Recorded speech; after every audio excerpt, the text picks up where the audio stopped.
इंसदाद दहशत गर्दी की अदालत इस्लामाबाद में, जहाँ पे इमरान खान के टाइगर यानी कि पीटीआई के कारकुन 1300 के करीब जो है वो उनको रिहाई मिली है। बड़ी खबर है इस वक्त 1300 के करीब जो कारकुन गिरफ्तार थे। पिछली मरतबा जो डी चौक में एक लॉन्ग मार्च आया था, उस हवाले से पुलिस की जानब से पाकिस्तान तहरीक इंसाफ के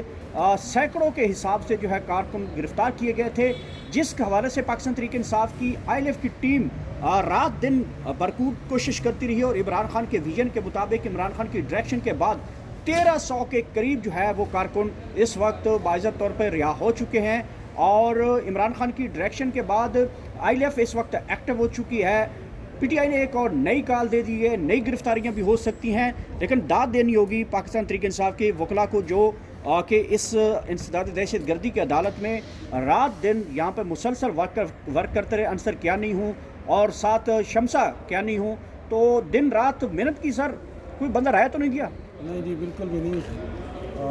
आपको बताता चलूँ कि ये तकरीबन कुछ 33 के करीब जो है ना मुकदमात 4 अक्टूबर के जो प्रोटेस्ट हुआ हमारा डी चौक में, उसके बाद दर्ज किए गए, जिसमें ये कुछ ATC के मुकदमात थे 14 के करीब, और बाकी मुकदमात डिस्ट्रिक्ट कोर्ट की हद तक थे। और जो गिरफ्तारियाँ की गई उसके अंदर ये 13 से 100 के करीब मुकदमात में जो लोग मुलव्वस से बनते हैं।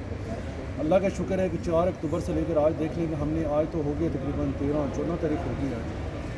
लेकिन हमने ये जितने भी लोग थे इनकी ज़मानत जो है वो 6 जो हमारी नवंबर थी उससे पहले करवा ली थी। और इस वक्त जितने भी लोग थे उस वक्त गिरफ्तार हुए उस प्रोटेस्ट के अंदर। हालांकि उस प्रोटेस्ट में एक काम जो है ना वो टेक्निकली पुलिस की तरफ से किया गया था, और वो ये था कि जो लोग इन मुकदमात में गिरफ्तार किए गए, उनको पुलिस के पास इस तरह का कोई मटेरियल होता नहीं है कि डायरेक्टली वो नॉमिनेट करे। तो इस दफ़ा इन्होंने ये किया कि शनाख्त परेड का एक टेक्निकल जो लॉ है उसके फ्लॉज को इस्तेमाल करते हुए लोगों को शनाख्त परेड के बहाने जेल के पीछे भेज दिया।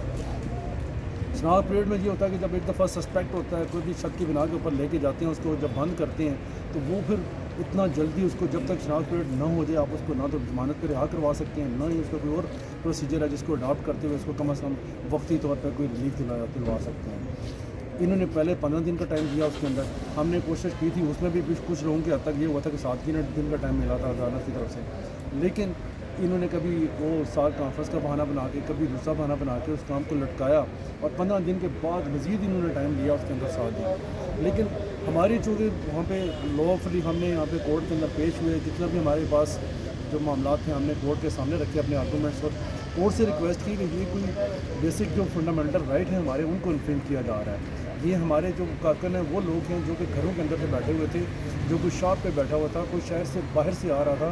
कोई किसी दोस्त से मिलने के लिए आया हुआ था, कोई पीछे आया है किसी के बंदे को पता करने के लिए, तो ये वो लोग हैं जिनको उठा के बंद कर लिया गया है। तो ये लोग किसी सूरत में भी इन कामों के अंदर मुलव्वस नहीं थे, जो कि FIR के अंदर या बाकी मीडिया के अंदर जो चीज़ें शो करके इनके ऊपर गिरफ्तारियाँ डाली जा रही हैं। तो इसलिए हमारी इस रिक्वेस्ट को जो ना कंसीडर किया जाए, और ये लोग बेगुनाह हैं, इनका जो शनाख्त परेड के बहाने अंदर रखने की कोशिश की जा रही है, इससे जो है कम अज़ कम लॉफुली हमारे जो राइट इन्फ्रिंज हो रहे हैं इनसे इनको रोका जाए। कोर्ट ने हमारी इस बात को कंसीडर किया, और वहाँ पे फिर कोर्ट की तरफ से स्पेसिफिक डायरेक्शन आई, 1 दिन का इनको टाइम दिया गया कि जितने भी लोग यहाँ पेश करें, अदरवाइज़ हम जो है ना लॉ के अकॉर्डिंगली इसको प्रोसीड करेंगे, और जितने भी लोग बनते हैं इस मुकदमात के अंदर अपने बंद किए हुए हैं इन सब को हम जो है मुकदमात से डिस्चार्ज करते हैं। फिर इन्होंने ये किया कि उस मुकदमात के अंदर लोगों को पेश किया, वहाँ पर शनाख्त परेड उनकी ख़त्म हुई, हमने फ़ौरन से इनकी बेल एप्लीकेशंस जितनी भी थी वहाँ पे सबमिट की, और अल्लाह का शुक्र है कि सारी की सारी बेल एप्लीकेशन 1 आफ्टर 1 मंजूर होती चली गई, और सारे लोग इस वक्त जेल से रिहा हो चुके हैं। ठीक है शमसा क्यानी, आप भी इस इंसदाद दहशत गर्दी की अदालत में दिन रात जो है पाकिस्तान तहरीक इंसाफ के वर्कर के साथ खड़ी हैं, और उनके लीगल जो है सर्विसेज उनको दे रही है। इमरान खान की डायरेक्शन है बाकायदा तौर पे कि ILF इस्लामाबाद एक्ट, वो कल भी इमरान खान साहब ने एक वाज़ेह स्टेटमेंट दिया है कि ILF को दाद दी है उन्होंने अडियाला जेल में बैठकर, और उन्होंने कहा है कि जो लोग इस वक्त कारकुनों के साथ खड़े हैं, इंशाल्लाह जब वक्त आएगा तो उनके साथ भी इमरान खान भी खड़ा होगा। आपको हम बड़े अरसे से देख रहे हैं, 1 महीने से हम बल्कि देख रहे हैं कि आप इंसदाद दहशत गर्दी की अदालत में सुबह हो शाम हो रात हो जाती है, तो ये बताइएगा कि कारकुन जो यहाँ से रिलीज़ हो चुके हैं मोस्टली ये इस्लामाबाद से थे या बाहर की सिटीज़ के जो कारकुन थे? बिस्मिल्लाहिर्रहमानिर्रहीम। बेल्स की हद तक तो क्यानी सर ने बता दी, सारी इन्फॉर्मेशन आपको दे दी है। अब वर्कर्स जो थे ये तो ऑल ओवर फ्रॉम पाकिस्तान थे।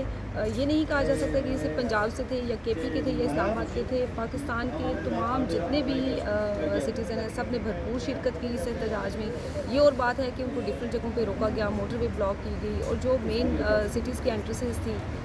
टोल प्लाजा से उनको ब्लॉक किया गया। और जो हथकंडे आजमाए गए वो सारा कुछ आपके सामने ही है, बल्कि हमसे ज़्यादा बेहतर आप जानते हैं क्योंकि आपका ताल्लुक मीडिया से है और हर चीज़ को कवर कर रहे होते हैं। तो वर्कर्स तो सारे पाकिस्तान से थे, पूरा पाकिस्तान शामिल था माशाल्लाह से। एक खेप तो आपने रिलीज़ करवा दी, ज़मानतें हो गई, अब दूसरी खेप दोबारा पकड़ी, पुलिस ने प्लान कर लिया, हुकूमत ने प्लान कर रखा है कि दोबारा जो है वो गिरफ्तारियाँ की जाएँ, तो एक नई खेप आएगी। तो पाकिस्तान तहरीक इंसाफ की ILF जो है वो 24 नवंबर को बजाय आप अदालतों में खड़े रहेंगे?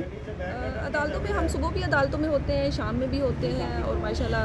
कई दफ़ा तो हमारी आधी रात भी 11-12 बजे तक यहीं पे होती है। और खेप तो मेरा ख्याल है इसको नहीं कहना चाहिए, तो पाकिस्तान की 24 करोड़ आवाम है जो इस एहतजाज में शामिल थे और आइंदा जो 24 को एहतजाज हो रहा है वो भी उसमें भी इंशाल्लाह शामिल होंगे। जी,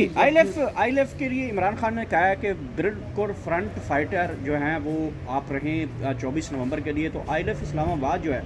वो किस तरह इस सारे जो 24 नवंबर की कॉल है उसको किस तरह देख रही है? बिल्कुल खान साहब का हुक्म सर आंखों पर,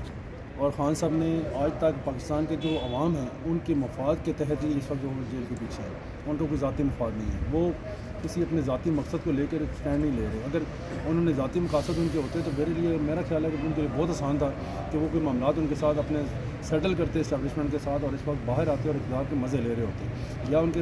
उन्होंने ये काम नहीं किया कि आपने जो बैंक बैलेंस है उसको नहीं बढ़ाया। उन्होंने लग्जरीज ऑफ लाइफ जो थी उनको एक साइड पे करते हुए अपनी जितने भी बाकी मामलात हैं हुकूमत थी उनको मिल रही थी उनको उसको भी एक साइड पे करते हुए उन्होंने कहा कि पाकिस्तान के अंदर हकीकी जमहूरियत के क़याम के लिए जब तक आप जिस तरह अभी आप देखें अमेरिका के अंदर देख लें, ट्रम्प को इस अमर के बावजूद कि पूरे मुल्क के अंदर जो है वहाँ पे जो उसका जो इलेक्ट्रॉनिक मीडिया प्रिंट मीडिया वहाँ पे ये दिखा रहा था कि कमला हैरिस जो है वो इलेक्शन जीत रही हैं, लेकिन जब रिज़ल्ट आता है तो वो पाकिस्तान वाली सिचुएशन होती है कि दिखाया कुछ और जा रहा था, रिज़ल्ट बिल्कुल टोटली उसके अपोजिट आता है। लेकिन वहाँ के इस्टेब्लिशमेंट ने अपने अवाम के वसी तर मफाद के अंदर इस चीज़ को एक्सेप्ट किया और एक्सेप्ट करने के बाद उसको वहाँ पे ये जो उसके लोग थे जीते थे उनका जो मैंडेट था उसको माना गया। बदकिस्मती ये है पाकिस्तान के अंदर कि हमारा जो अवामी मैंडेट था जो अवाम ने हमें दिया था, पाकिस्तान के अवाम ने इमरान खान को दिया, उसके जितने भी नामजद किए हुए लोग थे उनको दिया 8 फरवरी के अंदर। उस मैंडेट को न सिर्फ डिनाई किया गया, उसको रिजेक्ट किया गया, बल्कि उस मैंडेट को लेकर आने वाले लोग जो असम्बली में आए या उस मैंडेट को लेकर जो इमरान खान के फॉलोअर्स थे दौड़ रहे थे, दिन रात एक किया हुआ था उन्होंने, उन तमाम लोगों को विक्टिमाइज़ किया गया, उनको प्रेशराइज़ किया गया, उनको जेलों के अंदर डाला गया। तो खान साहब का ये हुक्म कि आप 24 फरवरी की कॉल के लिए तैयारी करें और पाकिस्तान के लिए निकलें। तो 24 नवंबर के लिए तो हम इंशाल्लाह निकलेंगे। और मैं कहता हूँ कि पूरी पाकिस्तान की आवाम से भी मेरी रिक्वेस्ट है कि इस इमरान खान साहब की कॉल के ऊपर निकलें। ये आपकी बात है, ये आपके बच्चों की बात है, ये आपके बच्चों के मुस्तकबिल का सवाल है। और अगर आप चुप रहेंगे तो यह न सिर्फ आप अपने साथ भी ज़्यादती करेंगे बल्कि अपने बच्चों के आने वाले मुस्तकबिल के साथ भी बहुत बड़ी ज़्यादती है। Thank you.